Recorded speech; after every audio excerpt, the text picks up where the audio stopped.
Welcome to Talking in Stations. It is Matt Earl. Today is March 31st. It's the end of the month. Maybe we can look back at March and see what happened. We're going to talk about today, as the main topic, wormholes and their relationship to the new industry changes, and see what their view is on some of it, as much as we can. All right, I'm back.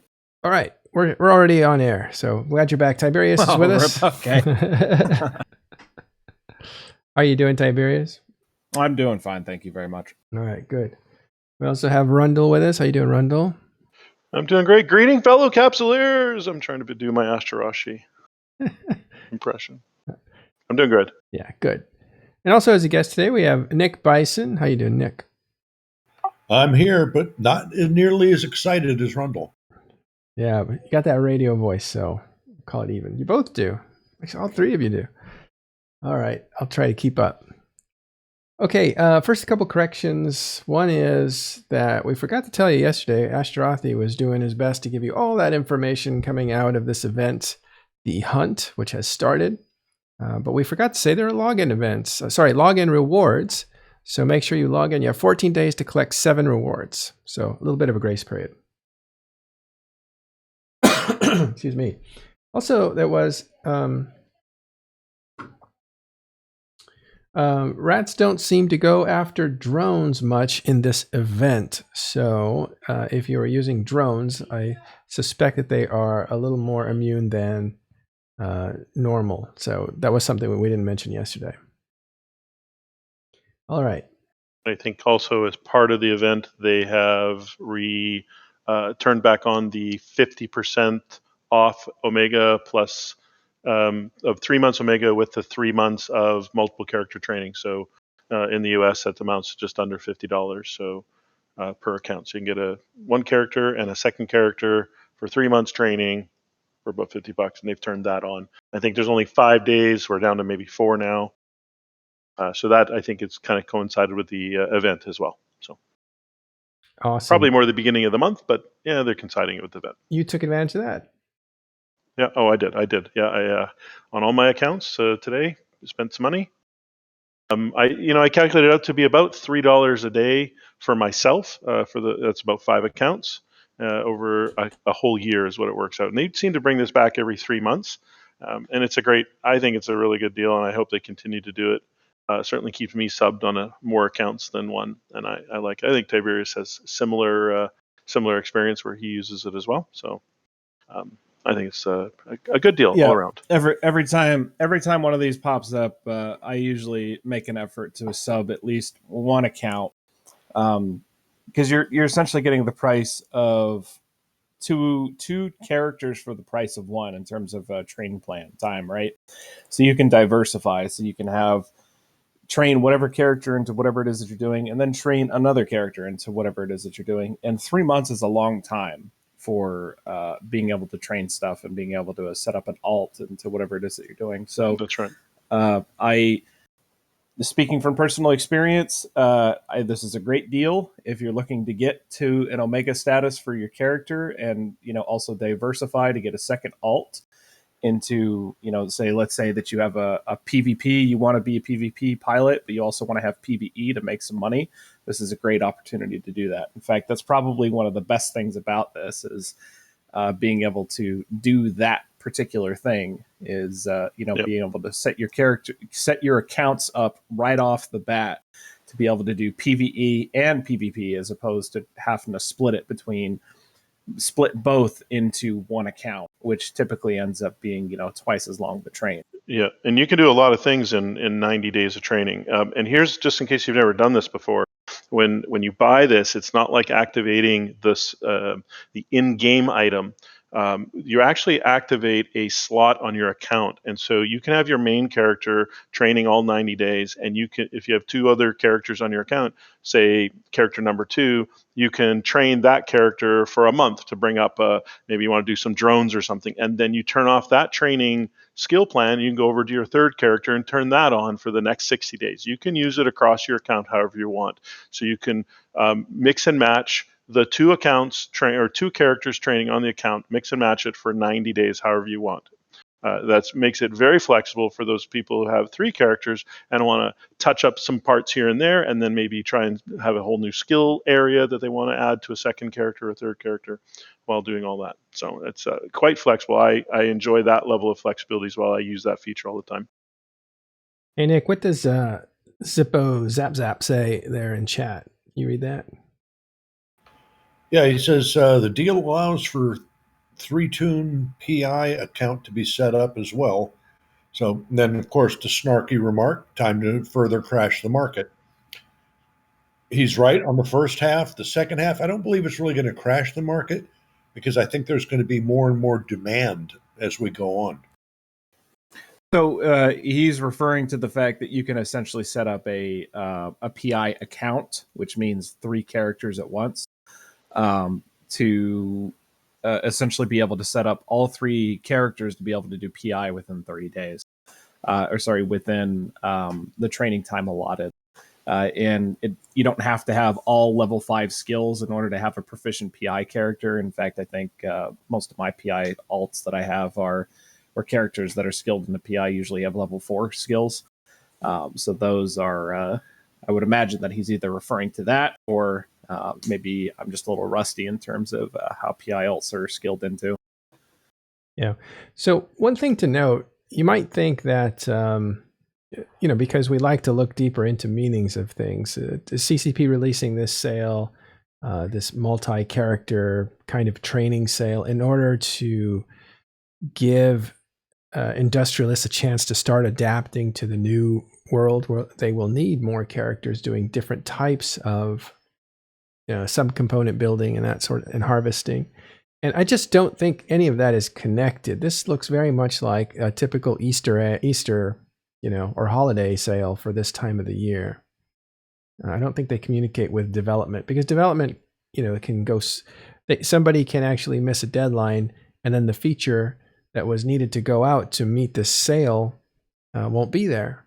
And I just think that marketing runs on a completely different schedule than development. They're not really linked. So if you're looking for correlation or causation, it's really not here. It's just really it's the end of the calendar quarter, because this has been happening for I think it's 2 years it's been going on, this deal, and it's every 3 months.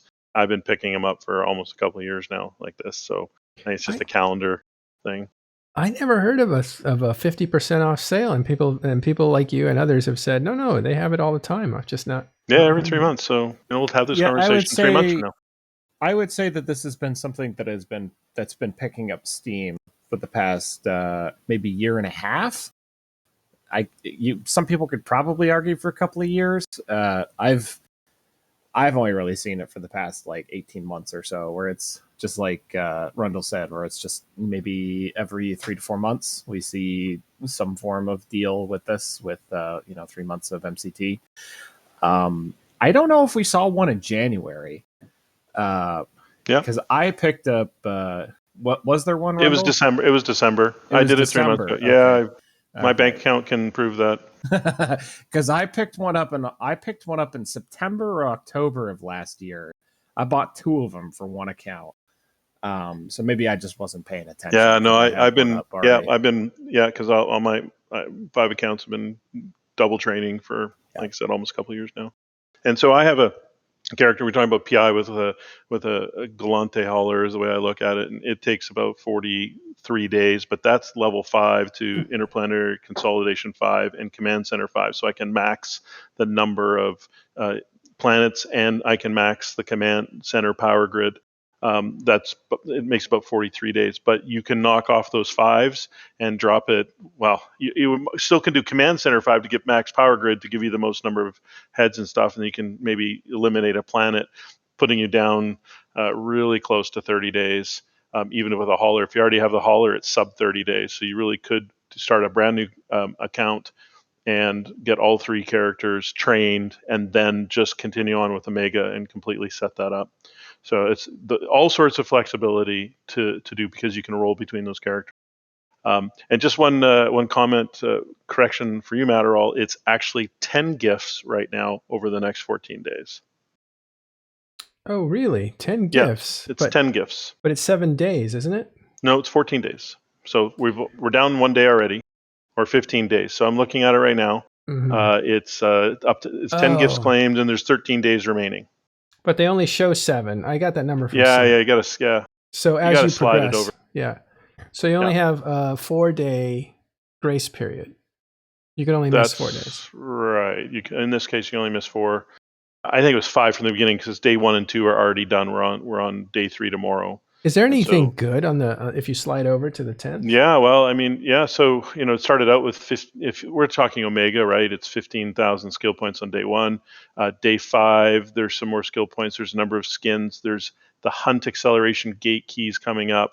When you go to the ones that you missed, 8, 9, and 10, day 8 is another 15,000 skill points, a Myrmidon skin and an Ares skin, and then on the last day, 75,000 skill points.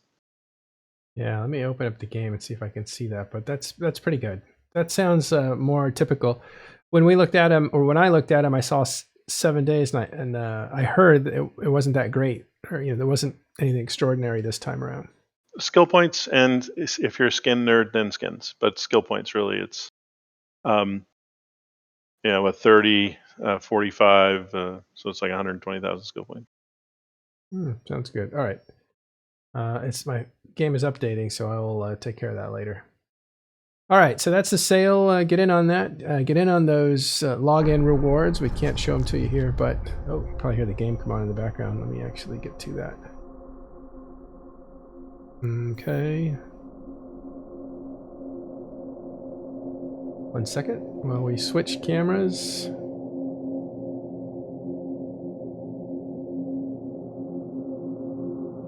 There we go.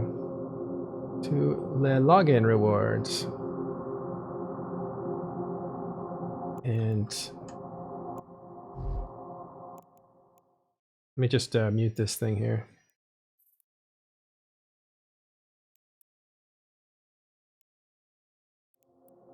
Oh, I hit claim accidentally, but okay, I needed to do that anyway.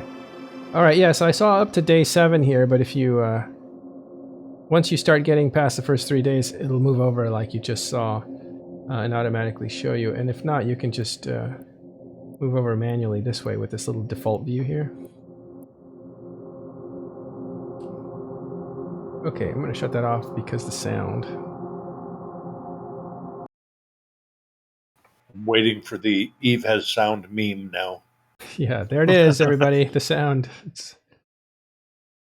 That was it. That's all the sound that's in EVE Online. So, okay, let's move on from the festivities. Again, this is all the spring holiday stuff that is put out by CCP, and it belongs to an event called The Hunt, which you can see that's kind of an Easter egg pod being chased down. And we talked about that in yesterday's episode with Ash Dorothy, so check that out if you want more information on it. We'll update you on the hunt. Maybe we'll get some people who are participating in it to tell you if it's fun or not. Okay, let's move on to another thing that is important. It's going to be something that we talk about a lot for the next few weeks and maybe months, and that is the industrial changes. So let's go to devblog.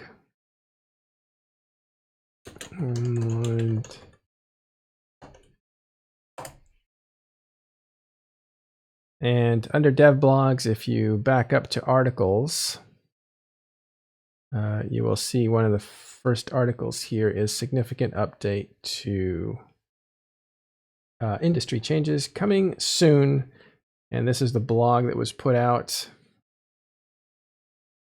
But what we covered this from many angles. Today we're going to cover it for wormholes a little bit to kind of get an idea of how that might affect people who have that gameplay in wormholes.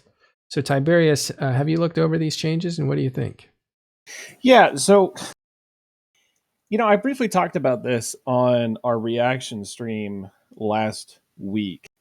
And I kind of want to I want to double hit the nail on the head on this a little bit is with the upcoming changes, I really feel like that T3C viability is going to be essentially nerfed out of its viability in terms of fleet compositions.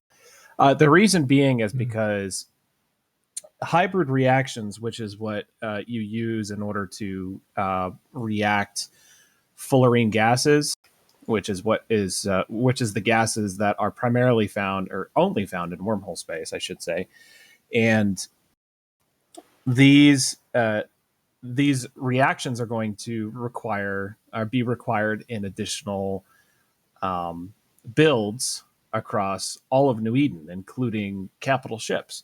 Of course, capital ships is going to put a pretty high demand on these particular gas reactions. So I would imagine that this is me totally throwing numbers out of my rear here. So don't take what I say with with complete certainty as to what's going to end up happening. But I imagine that this is probably going to increase once the prices stabilize here in the next, I would say, 6 months or so after the changes take hold. I would imagine this is probably going to increase the price value point of hybrid reactions by at least 30%, if not 50%, which means that you're going to see about a 50% increase in value of T3Cs. Now, for those of you who don't know, T3Cs not only require you to have the ship itself, but also 4 subsystems, and there's 3 subsystems for each type of subsystem there is. So, all in all, there's can't do math off the top of my 12 subsystems that you can plug into your T3C. Depending upon how it's fit, et cetera, you're looking at, right off the bat, you're looking at, in today's market, approximately 350 to 500 million ISK. And those, if you increase the value by an additional 50%, you're looking at a ship that's going to cost you anywhere from 30 to 50%. You're looking at a ship that's going to cost you anywhere from, 550 mil to 750. Again, pulling the numbers out of my rear, so don't take it with absolute certainty.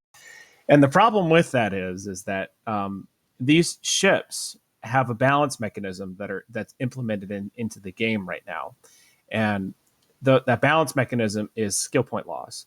Skill point loss is, in my opinion, a relic of the past. T3Cs have been nerfed into oblivion. For those of you who didn't play the game back in Apocrypha, way back when, 2009. Yeah. Yep.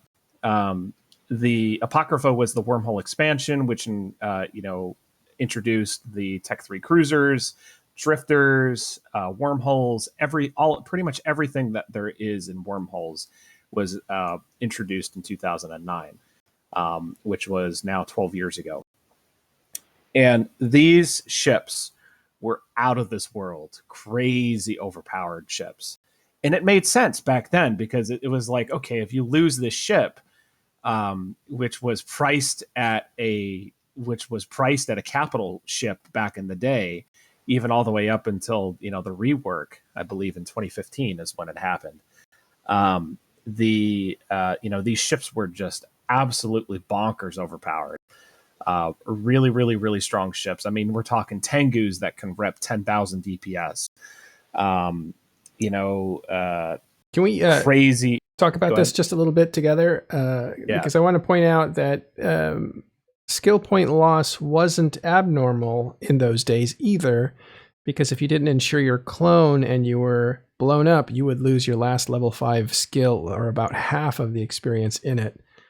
So we had clone insurance back in those days too, right? Do you remember when clone insurance got removed from the game? That was that was not too long ago either. It's weird. Anywhere these days, I have to guess a really wide range. So I would say anywhere from 2014 to 2017. I feel like it was either 15 or 16, but it was not that long ago in terms of like game years. So this was a balance mechanism that was implemented into the game with the expectation of SP loss being the regular thing. And then the T3Cs got their rework. which removed the amount of subsystems down from 5 to 4. So there's 5 subsystems that you could plug into T3Cs at one point, and now they had removed it down to 4. And they essentially tried to streamline T3Cs in order to make them a bit more, I wouldn't say viable. Viable is the wrong word, but I guess usable. Because back when there was maybe 2 or 3 subsystem setups that you could use for each ship that really made sense, and everything else didn't really make a lot of sense. And then they tried to implement it so that each ship class had essentially the same bonuses, minus the racial bonuses that you would get for like E-War on each one. By the way, it was late 2014, and there's a link from Habit Gaming. Thank you. That was the change, the clone change, where you clone change. Yeah. Okay, wow, yeah. So you were closer than I was. Again,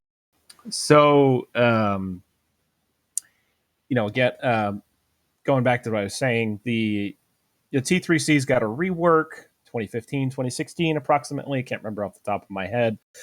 And once those got a rework,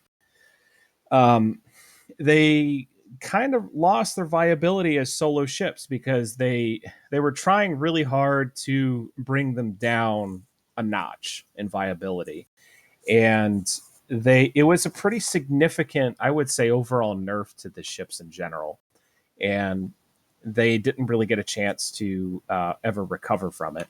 And overall, I would say over the years since that rework, T3Cs have been getting nerfed and adjusted over and over and over again, and never really a buff I would ever see with these ships. And so, we're left with, as I said in the last show, you're left with an underpowered, overpriced Tech 2 cruiser that has the ability to remove rigs, which are, a very limited, price point. I forgot about that.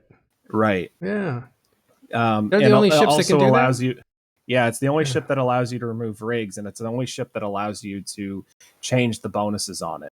But in my opinion, the bonuses from the subsystems and the rig removal is not enough of a gimmick anymore to really justify skill point losses anymore. So overall, since the surgical strike nerf surgical strike readjust, which was last year about this time, the T3Cs have been reintroduced into viability. It was especially compounded by the resource redistribution and scarcity era that CCP ushered us into in summer of last year, because gas was a lot more accessible to wormholers as opposed to tritanium and minerals and all those things that you find out in K-space. Because with wormhole space in those redistribution, we also lost, not only did we lose moon minerals, but we also lost anomaly minerals, because the anomalies changed so that certain types of ores no longer spawn there. So again, the viability became more and more heavily viable, for lack of a better word. I do that all the time. Recursive defining. T3Cs become more and more viable as these things moved on, because the resources are more available to us. It's unfortunate, and I think it was either CCP Rotati or another underling who works with development, who was on our stream sometime last week, they said in chat that we understand the frustration surrounding T3s, and we're looking into, and I'm paraphrasing here, but we're looking into options surrounding the balance mechanisms for T3s. So I'm hopefully optimistic that especially in light of some of the things that's happened over the past 2 or 3 months, I'm hopefully optimistic that this is that it is in fact going to be something that they look at. But as a wormholer, I'm not going to hold my breath. in terms of doing that. So, yeah. So I mean, I would say that's probably the apex argument that I have for the PvP meta for Wormhole space in general, in terms of, I would say it's almost kind of a net neutral to a certain extent, because our largest export has always been hybrid reactions. And it was always T3, most of it was T3Cs and T3Ds. And fortunately, T3Ds are not really going to be getting a nerf. They are overall still a very, very viable ship comp. You don't have any SP loss for using those. So they have, and they have the capabilities of switching modes around, which is fantastic for those ships. I would say overall it's still relatively a net neutral, because you're going to essentially remove T3C viability from the PvP meta, even more so for K-Space, and because K-Space doesn't really use them all that often. And kind of removing it from the market from anybody who can afford it inside of Wormhole space. And then shifting it over to capitals, because capital components now require hybrid reactions. Right. All right, there's a question in there. Nick, can you grab that one from Keep Your Distance? Yeah, he's asking, he says, in any kind of PvP, do you think this patch will increase the risk adversity? My opinion, being I happen to have the floor at the moment, in some of the larger ships, initially, when I say larger capitals, the answer I think is initially going to be yes, and the same for battleships. I don't think that'll last that long. People want to get out there and play with those toys. Yeah. So go ahead. I would say, speaking in general, I think it totally depends upon your play style. I would say overall, yes. I would say for the first 6 months that you're probably going to see a bit more risk adversity, just because people don't necessarily have the system figured out. But I would say within the next 12 months or so, as things kind of level out, and even sooner, this is, again, pulling numbers and ideas out of my rear for this. So that's the third time. You got a lot of room over there. But I would imagine, speaking from my personal experience and my opinion, I feel like that within the next 12 months or so, as people figure out their supply chains and everything else like that, I would imagine that, risk adversity is not going to necessarily be as much of an issue. Because one of the problems with risk adversity is that, if you have a group that is willing to risk more than you are, they're just going to roll.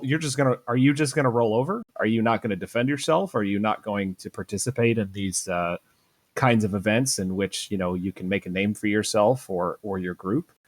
Are you just going to essentially quit the game and not actually participate in the ecosystem that you're in? So, if that's the case, then, so be it. Sure, that'll increase risk adversity, but I feel like there's always going to be a bigger fish that's willing to throw down more than the next guy. And the question that I pose to that question that was asked is, are you going to have a bigger stick, or at least as big of a stick as that person that's showing up is? Rundle, do you have an opinion on that? Risk aversity because everything gets more expensive? I think that's the idea, right? Yeah, I think, I think everything scales up to a degree. I think the risk adversity really will happen when we're talking very large ships, right? I don't think the medium, I'll call it medium priced ships, are going to be where that risk adversity is going to take a big hit. What's a medium priced ship nowadays? $2 billion under, right? I think that's the top. That's the top end of the medium. The low end, so low, medium, and high. Low is anything is going to be 10 million and under, right? There's going to be zero risk aversion there.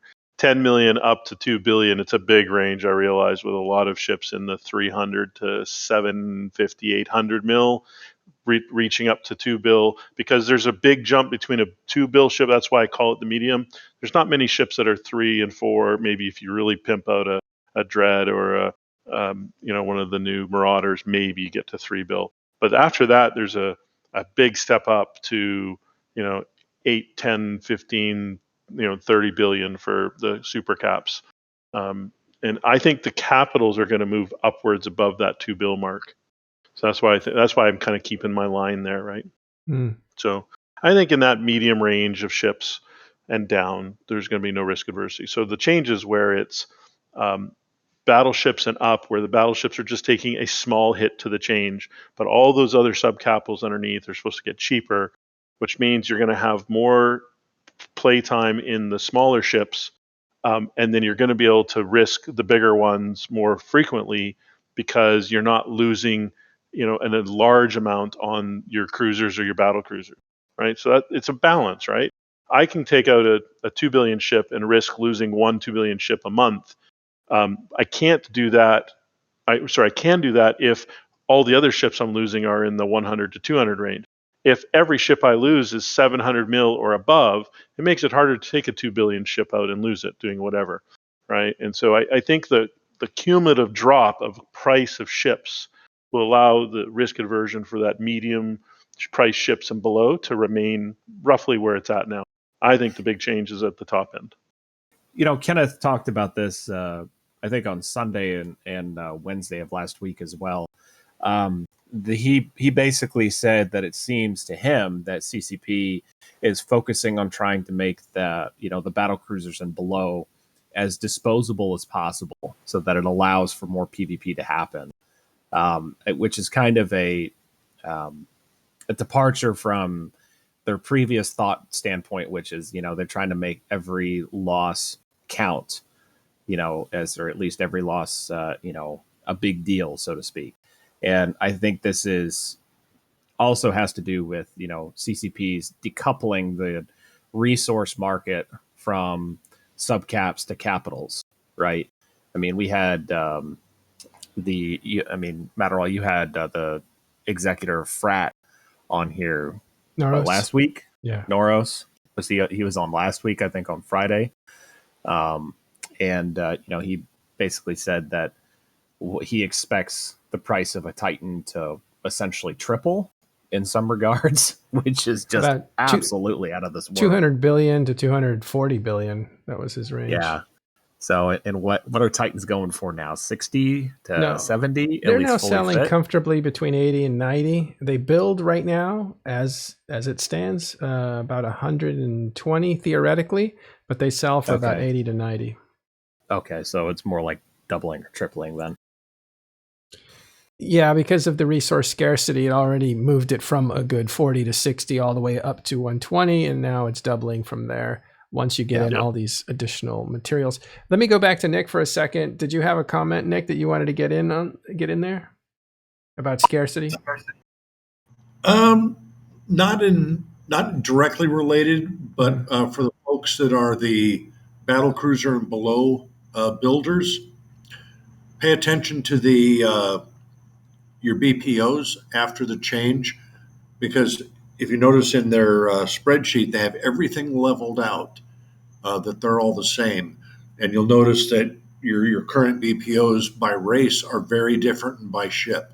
So the figures they gave are the unresearched BPOs. So a lot of us will be updating spreadsheets at that point. Oh, that's interesting. I want to come back to BPOs, BPCs, and how to take advantage of the situation that's changing in front of you. We're going to come back to that. I wanted to hit on risk aversity if I could. I think we're kind of looking at it a little bit wrong. Let me just offer this. Cost is completely relative to the player. Depends on percentages of your income and also the percentages of your success. If you have a 70% chance to win, that's a different calculation than if you have a 50-50 chance to win. So let's say all that was just nullified to a 50-50 chance of win, a flip of the coin.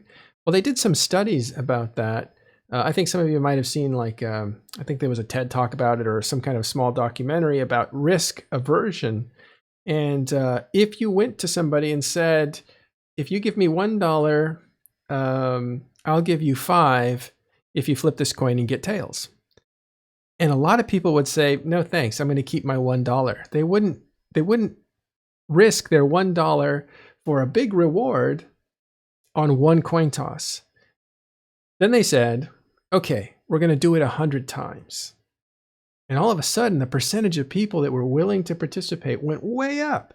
So the idea isn't so much that there has to be a big reward at the end of this risk. It was more the frequency of success. And so that makes you think,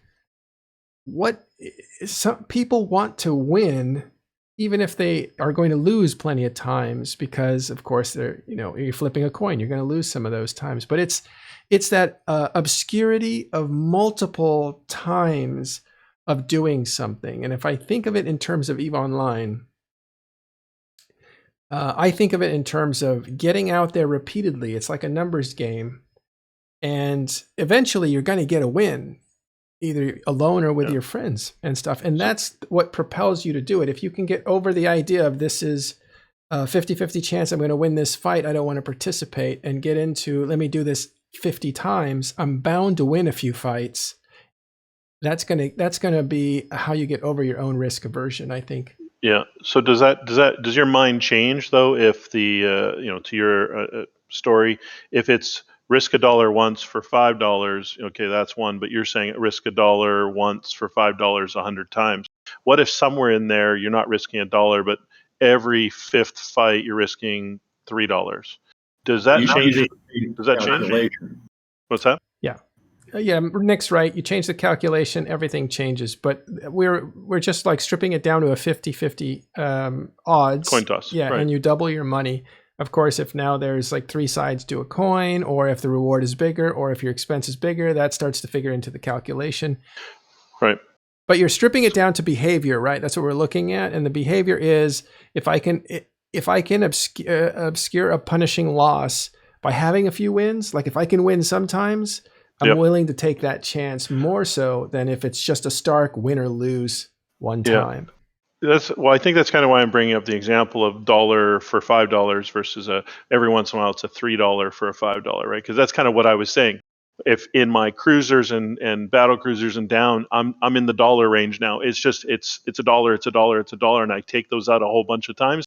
I'm probably way more comfortable taking the $3 bet every 10th time or every 20th time because I'm breaking even or better on my $1 bet, and I'm making money, and I'm whatever, or I'm having fun or whatever. My risk aversion is gone in the battle cruisers down price wise, right? So this 100 million and below type very low price, all of a sudden I'm having a lot of fun. I might very well take my 1 billion or 2 billion ship out every once in a while. So that's the $1 to $3. That's kind of, I was saying the same thing.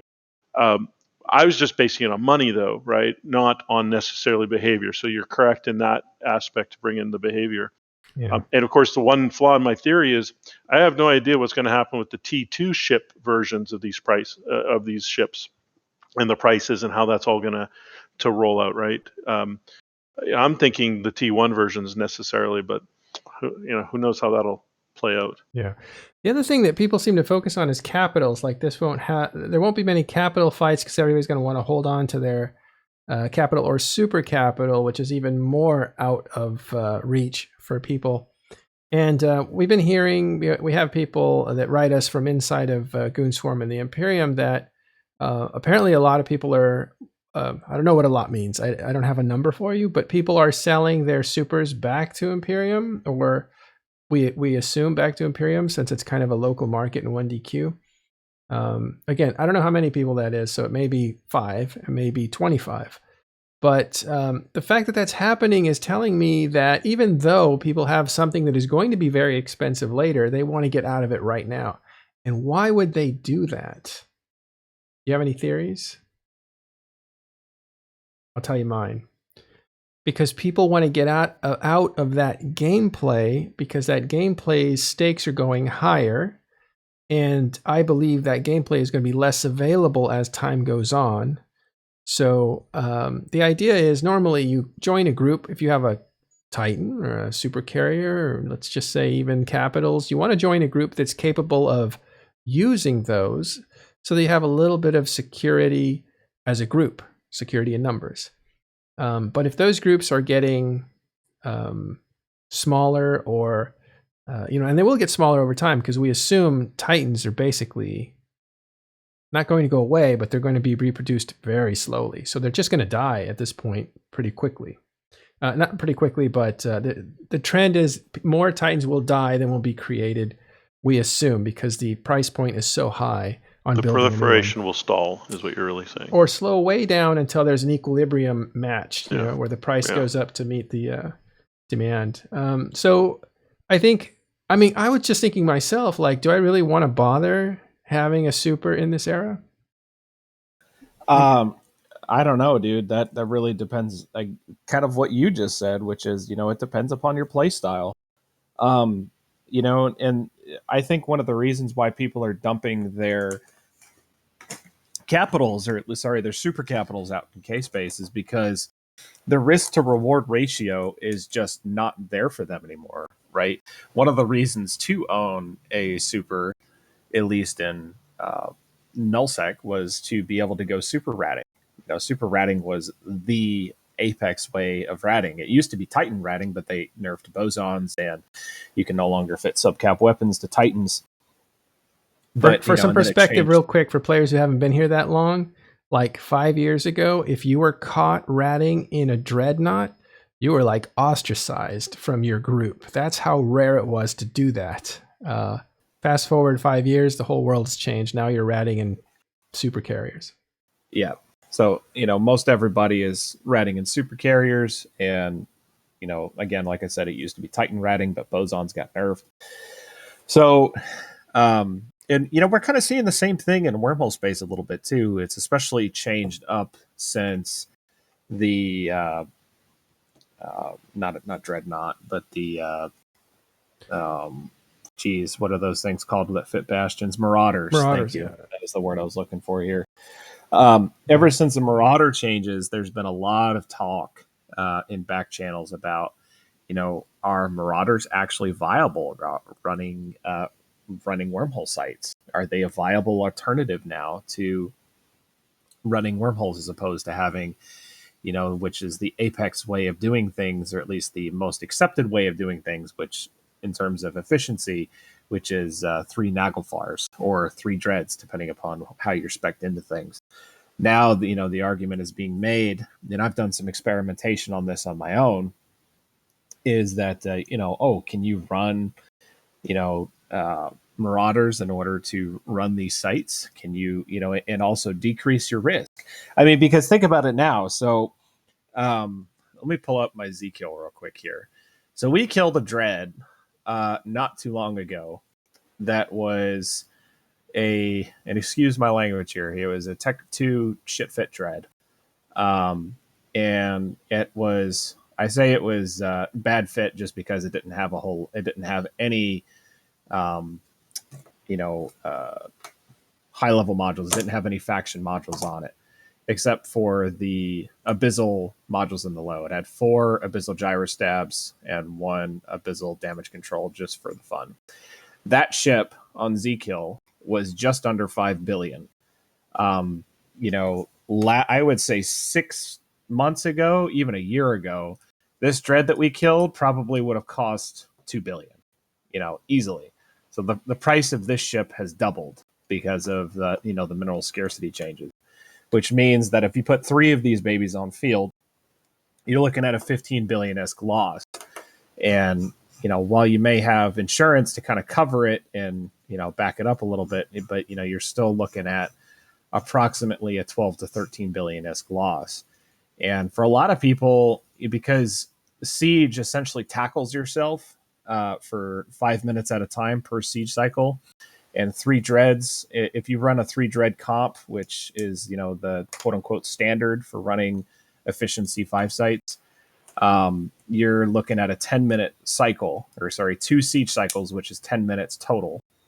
And, especially now with the rolling changes, there's, real concern for a lot of these people is like, well, my ability to make back the ESC that I just lost was significantly increased, because now, instead of ratting for 3 hours, I have to rat for 15 hours. And again, I'm throwing these numbers out. Mm-hmm. So take them with a grain of salt, but essentially is the same thing.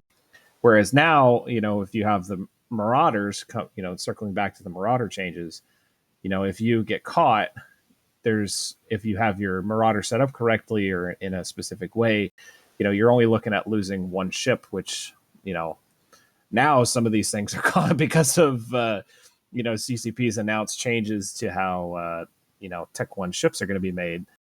That these Marauders are skyrocketing in price, unfortunately. But, it used to be that it was like, oh, well, a Marauder cost that, approximately how much an old Dread used to cost. Yeah, 1.1 to 1.3. Yeah. So, and if you fed it up well, you're looking at 2.5 plus, a low to mid-grade pod in order to run, be it. So you're looking at about a $3 bill per whatever. So even if you only lose one ship, you're only losing $3 bill as opposed to, all three ships, which would eventually cost you so much money to some people. $3 billion. Right. Yeah. It's just an exorbitant amount of money. Played for years before I had $3 billion in my wallet, and that was a fluke. Yeah. Yeah. Oh. So, yeah, it's rather interesting banting about those numbers when your vast majority of folks have no concept of that yet. Less than 1 billion. Like, I might have a cruiser pretty soon. Yeah, even a lot of nullsec guys, sometimes have less than 1 billion in their wallet. Like they can buy maybe 1 or 2 doctrine ships in addition to what they have. They might have collected a few already. That's why SRP is so essential in nullsec. It's to keep people involved. Otherwise, they basically have to stop and do some farming, mining to pick up enough ISK to get back into the game. Let's actually move on to BPCs and some advice for people to kind of meet these changes head on and take advantage of this seismic shift in pricing. Right now, things are worth a certain amount. They're going to be worth a lot more in the future. It makes sense to buy something now while it's cheap and then hold on to it until the future arrives. But how long is that time that you'll be waiting? And what is that item? And what is the item, and all kinds of different things. I was thinking, Nick, blueprints now, like, should you build all the blueprints you have now? Is it cheaper to build now, or will the ME savings, right? Like if you have what's called material efficiency rating, and you have 1 to 10% on that, it saves you 10% if you have it at 10 of the cost to build something. And so if you're paying more to build something, you get a nicer bump out of that 10%. So maybe it makes a difference now if it's 8%, 9%, or 10%. Like maybe you want to be researching your blueprint originals, for instance. What do you think about all that? Well, for the your capital component blueprints, for the folks that are into those, their material initial quantity don't change. So those are a net null gain on that. On the smaller ships, those you might want to hold off building any of those at this time, because overall the price looks like it's going to reduce. I've done some rough calculations, and those battle cruiser and below, not going to be that tough to build, and there might be a little bit of a savings. So I wouldn't jump on building those quite yet. But if you're a capital builder, you'd like to get it into final build, get all the components made, and get that final build started before this next patch hits. And do we know when that's going to hit? That's still a mystery, isn't it? Yeah, it's I've heard all of us speculating anything from the 1st of April. CCP comes out and says, "Ha, the whole thing's a joke," all the way to about the 15th. So yeah, the 15th mid. Yeah. I'm going to say sometime in the first 2 weeks of April, we should see the first one. So we suspect 2 weeks. So how much effort is it to build, say, a dreadnought? Can somebody build one within 2 weeks? Not unless you have I would say not unless you have a lot of industry slots and a lot of industry slots and high level BPCs. No, I think the final combine is longer than 14 days. So the answer is Right. automatically no. So I think Well, Nick. no, they- hold on a second, guys. Nick actually builds them, so let's ask him. The final combine, as long as you're in production before the change hits, that ship's going to be set in stone. You can easily crank out, a large number of the components in fairly short order. They're not that bad. Where folks think it takes a long time is, if I'm building an Orca, so I need 35 capital cargo bays, and they have one blueprint that has 40 runs. Well, that's going to take a heck of a lot longer overall than if you have 7 that each do 5 runs. You can crank them out in about 6 hours, so you can bust out, all the subcomponents for an Orca in under a day, and under 20, actually 17 hours is what it takes me, and then get that ship into final build. So it can be done if you have, enough of the blueprint copies to do multiple smaller runs. Yeah. So what should we do right now in order to maximize our profit for this change? What would you guys do? I would say capitals need to be built now, at least for the foreseeable future. I think capitals absolutely need to be built now.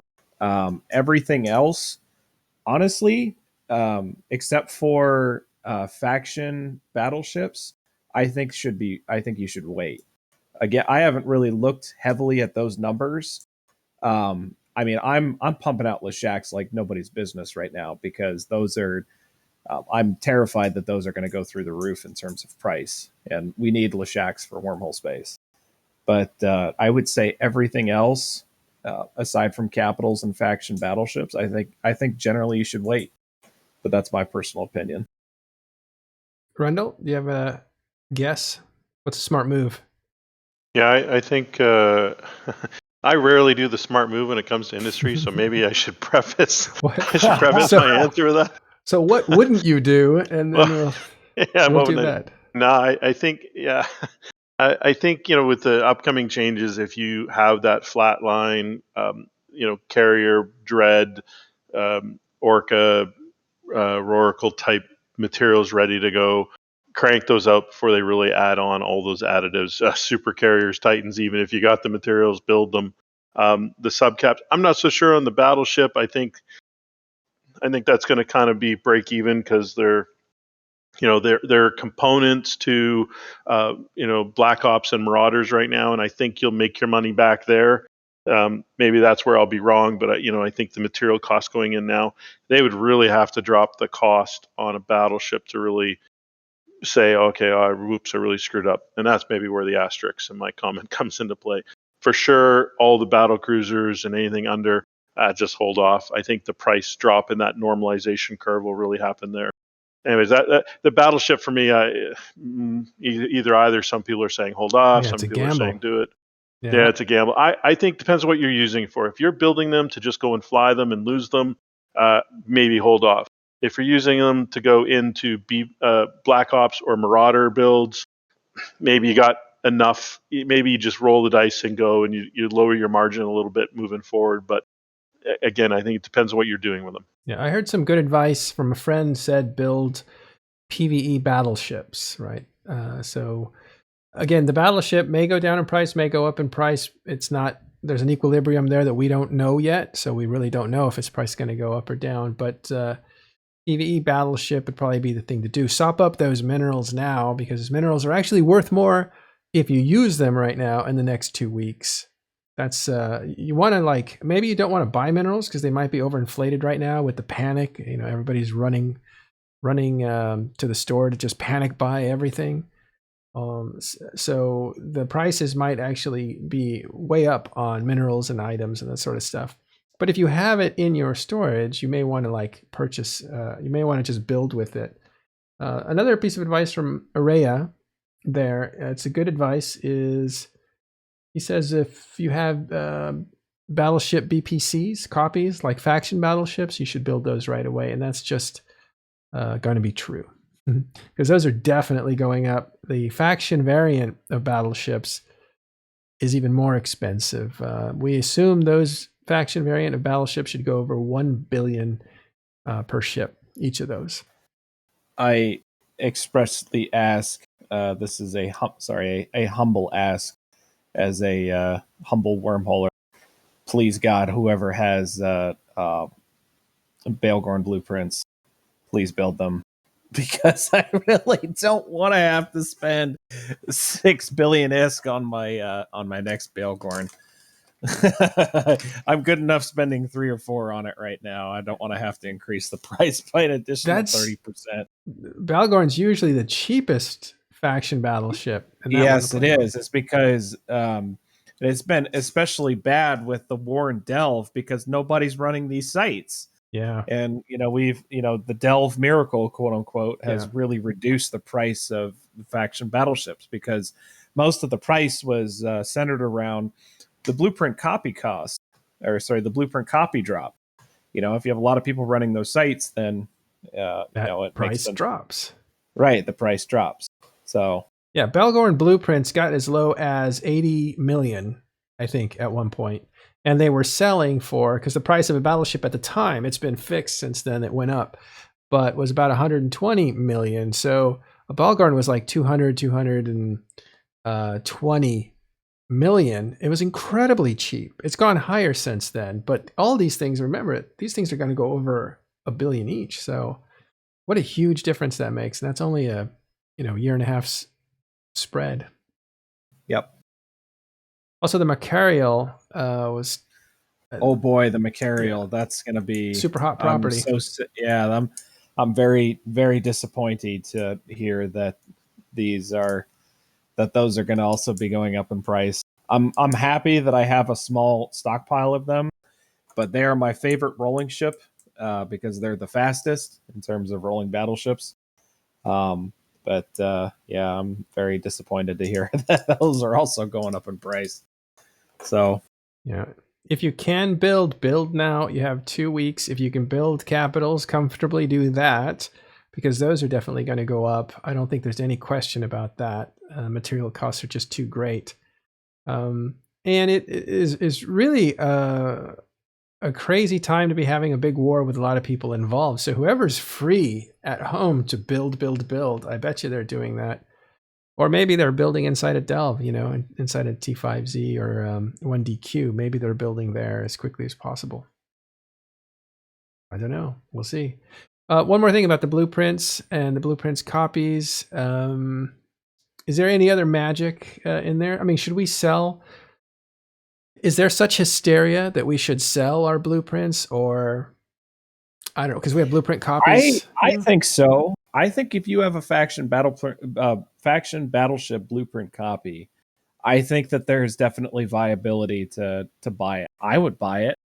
If I had if Baelgorn blueprints were up and ready to go, I would buy them in a heartbeat, because I have a relatively large mineral stockpile that I need to buy them for. And I think that if you don't have the minerals to do it right now, and you want to liquidate some money, and you've got some of these blueprints laying around, I mean, we're talking Raven Navy issues, Tempest Fleet issues, any of these other kind of, relatively well-known faction battleships or, pirate battleships. I think that if you build them now, even Lashak blueprints, I would pay, a relative premium now, knowing that I've got a time limit on the amount of battleships that I can build. I would pay a premium on it in order to, reduce my cost for it. So, speaking from me personally, I would buy your blueprints. So if you put them, if that means I'll buy them, that means at least 100 other people are willing to buy them, because they have a stockpile they're willing to use up in order to, get ahead of the game in terms of the changes that are coming. Yeah. What about blueprint copies? You have a bunch of blueprint copies of capitals. Is it a hot market for other people that have the resources to build it?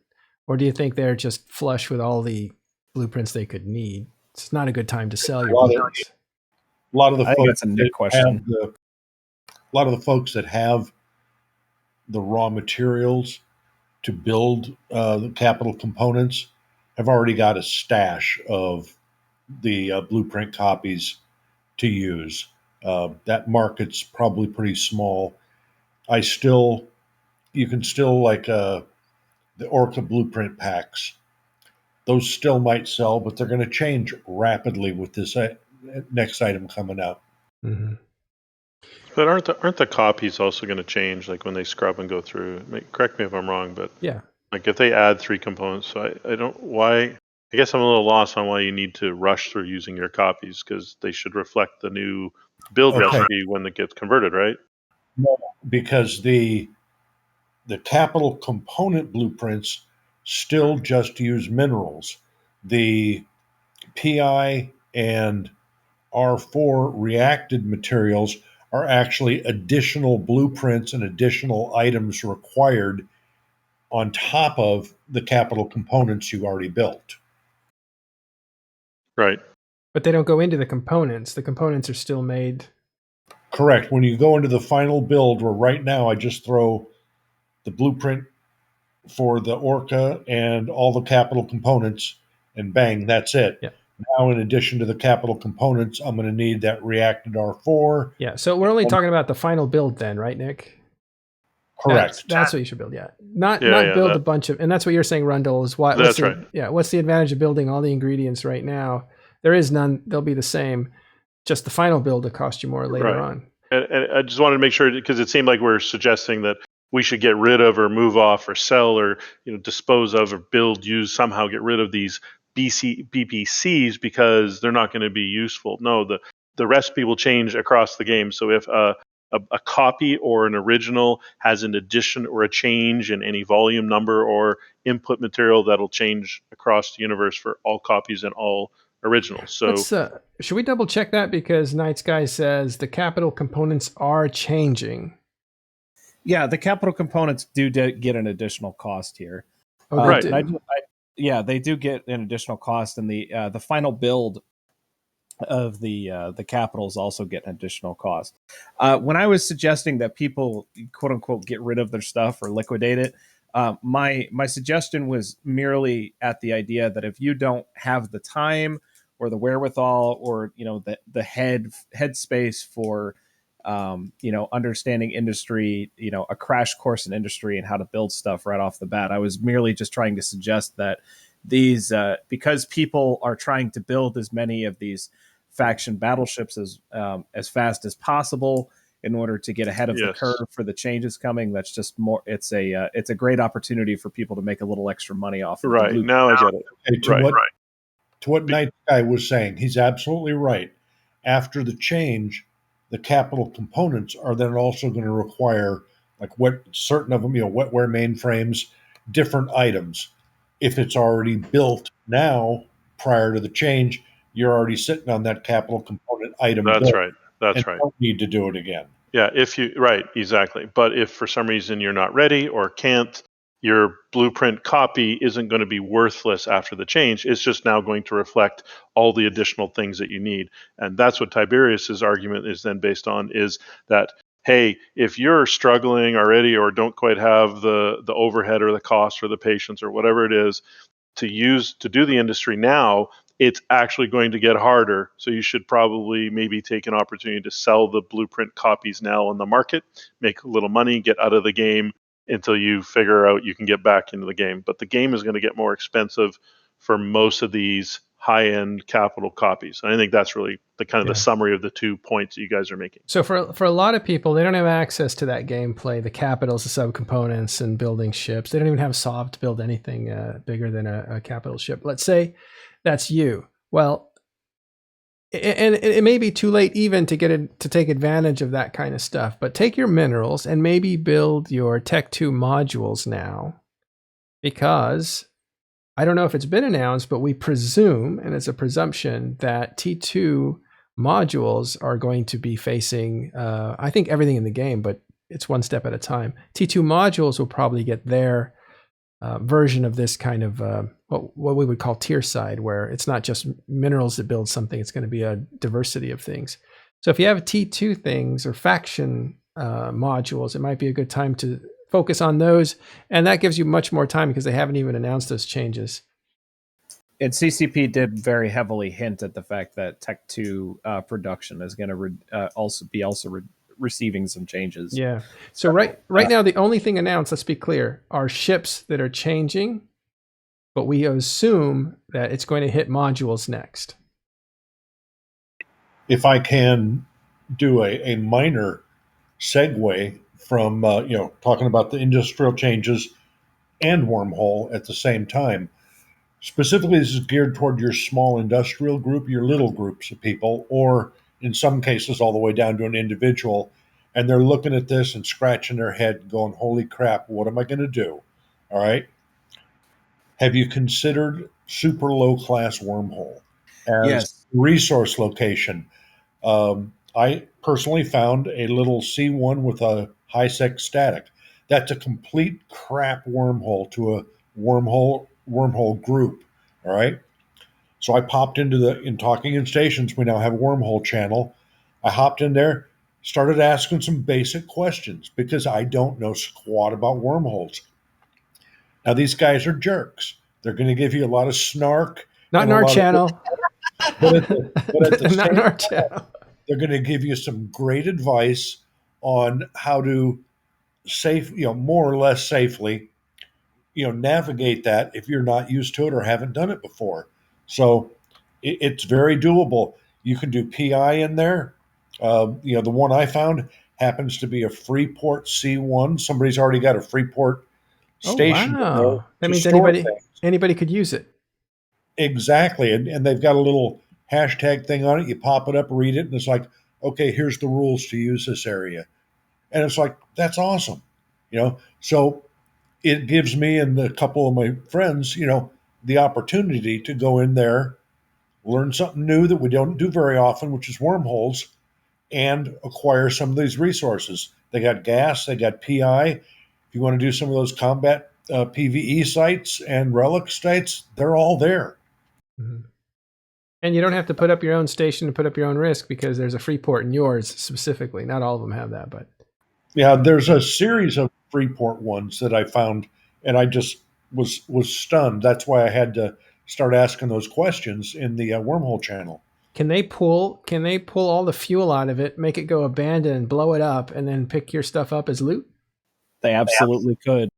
Yeah, because if they really wanted to. Yeah. It kind of sounds like a trap to me. There is no asset safety in wormholes, right? So yeah. So Nick, you went from talking with the little people to calling them jerks, and then basically in in an entire minute, basically put all their loot into a giant loot pinata in C1s. They are jerks. So what you do, again, if you're a little guy and if you already have one, or if you don't, give me a holler. Pasta sticks. Throw your own pasta out on a moon, and throw a couple hangs on worse than I got to tell you, as a vet wormhole player, pastas are worse for new players than structures and Freeports because we actually, I would say, in wormhole space, we probably preferred past warfare because pastas are guaranteed fight within, I think it's 36 hours is the max time frame afterwards. Yeah, if you straunt it fully, it's 36. Yeah. So you're as opposed to waiting 4 days for the final timer on something to blow up. Yeah. I'll back. I was going to say I'll back Nick back up on a positive note, though. He's actually giving people a really good way to go and explore wormhole space. Ease into it, understand the risk. There's way more, risk reward equation in Eve, right? And so Nick's actually laying out a really good way where you can maybe go and try and get some of that reward without having to lay out all the risks because someone else has put that station. But be aware and understand what you're doing, how much stuff you put in that station, what kind of ship you do there, and just be aware, right? And if you pull it off for 3 months or 3 days, I think so. I like your idea, Nick. I was just giving you a little bit of public ribbing. I really like Nick's idea too. I didn't mean to stomp your face in the mud there. I'm just assaulting. No, I enjoyed it. I would thoroughly enjoy, Maybe you do belong in wormholes. Absolutely. I'm gonna use chips, but I'm also going to pop some people. All right. Yeah. The Talking I used to- station PvP. My favorite expression was, "They may have a picnic on me, but I'm going to have a sandwich." Nice. I'm speaking as a from the outside looking in and trying to be as objective as possible. If you are a low tier person who's just got into the game, doesn't have a whole lot of SP, doesn't have a whole lot going for them, they don't have a Rorqual, you don't have a Rorqual, you don't have capitals, you don't have any of this other major stuff to get yourself into what's necessary. I 100% back Nick on what he said. If you don't have the SP required to do some of the high level gameplay in order to make the ISK, Wormhole Gas is going to be, I feel, one of the easiest ways for people to make money right out the gate in order to keep the economy going. The a gas huffing venture costs 10 million ISK. If you find a site with mid-tier gas, so let's say you find C32, which is one of the gas types that you find, one of the fullerene gases that you find inside of wormhole space. If you find C32 and you mine that for literally 5 minutes, well, guess what? You've made your venture back. All right. So everything else after that is profit. And on top of the fact that I have no idea, and that's just with today's prices, right? And I haven't really got a chance to look at where gases are right now. But that's just today's prices. It could be that you do 3 cycles with gas huffers, and then suddenly, which is a minute. You could make your venture back in a minute if you find a certain type of gas and it's in very high demand. So, to kind of reiterate, do gas clouds have rats? Is a question from the audience. Yes, they do. Yep. Gas clouds do have rats inside of wormhole space. They spawn after. Don't let them bite you. 20 minutes. And if you're interested, I'll actually I'll post one of the things in chat here that pretty much every wormholer in existence uses. This is our site guide. It was originally made by Reiki, and it was modified by Carr, which were people who were in wormhole space pretty frequently. I posted it in chat there. It's a Google Doc sheet that basically has every known thing that's in there. If you go to the gas tabs on the very top, it'll tell you which rats spawn, how much DPS, how much DPS is there, et cetera, et cetera. You guys don't need to worry about the instrumentals or the vast. Those don't spawn. Those only spawned in high class wormholes, and let them know the difference between high class and low class. High class. So high class is C5 and C6, and these spawn the C320 and C540 gas, which is not needed for any of the new industry changes. These are only needed for Tech 3 production. So you don't have to worry about these sites, and it kind of is a little disconcerting because you look at it as like, wow, 1800 DPS. There is no way I could do something like that, or 2400 DPS. Yeah, don't worry about that. All right. All of the rest of the sites are the ones that spawn the gas sites for the rest of, all of the gas that is needed in order to produce the capital components. Does this doc reflect gas quantities doubling? No, it does not. That's one of the only things that I thank you, Mr. Uncle. Unfortunately, and so Carr hasn't updated this thing yet, and I'm thinking that I'm probably going to make my own as an update to Carr's, just because it's important to note that CCP. Geez, I can't remember. My brain is. I've got boomer brainitis today. It's important to note that CCP, in order to try to change the ecosystem around a little bit to make things a bit easier, one of the things that the Wormhole focus group had asked for, and I don't know if this was directly a result of what we asked for, if this was just something that was on their mind. We had asked them to reduce the amount of gas sites that spawned, because we would have some systems that would have 5, 6, 7, 8, 9, 10 gas sites all in one 6 system. And it's like, well, why? There's no reason to have this many.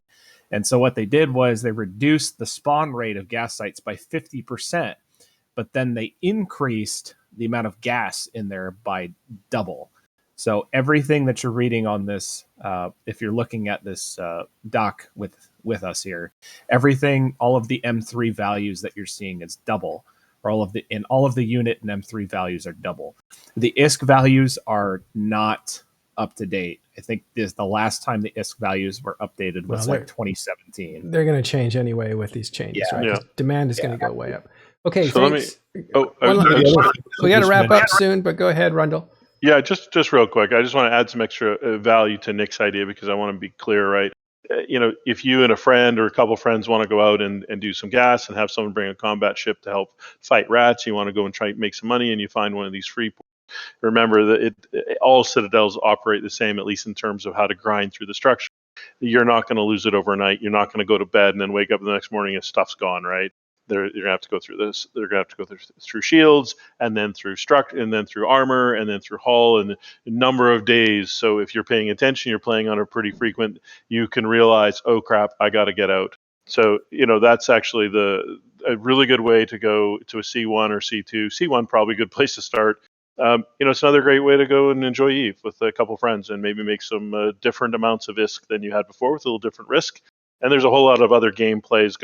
Come on to Talking Stations, come talk to the Wormhole people, go wherever, and they will help you out, if they're not being assholes at the moment. And they'll help explain to you how wormholes work beyond just, finding a station. So, yeah. Well, Talking in Stations, let's wrap up here, but Talking in Stations now has a Wormhole channel. It just kind of sprung up. And it's funny how fast it got populated with people exchanging ideas. So if you want a good place where you can get good quality information, as opposed to a place where you see a lot of things being written, but not necessarily the information you want, we recommend Talking in Stations, their Wormhole channel there.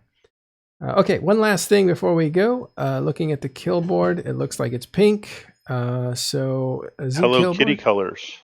Yeah, what's this about? Squiz is this is Squiz's idea of a practical joke. If you go and look at any random person on the kill board, it'll say that he's 100% dangerous. Oh. So this is I'm pretty sure this is an idea of Squiz's practical joke. It looks like he inverted all the colors and just kind of is having fun with his website. It kind of looks delicious. Well, all right. That is our show today. And to think that we wanted to do at least 10 minutes, we were like, please, let's just do 10 minutes. Can we do 10 minutes? And I think we did an hour and 22. But thanks to these guys, Tiberius, Rundle, and Nick, for hanging out with us. They'll be in the public channel in just a few minutes inside of TIS Discord.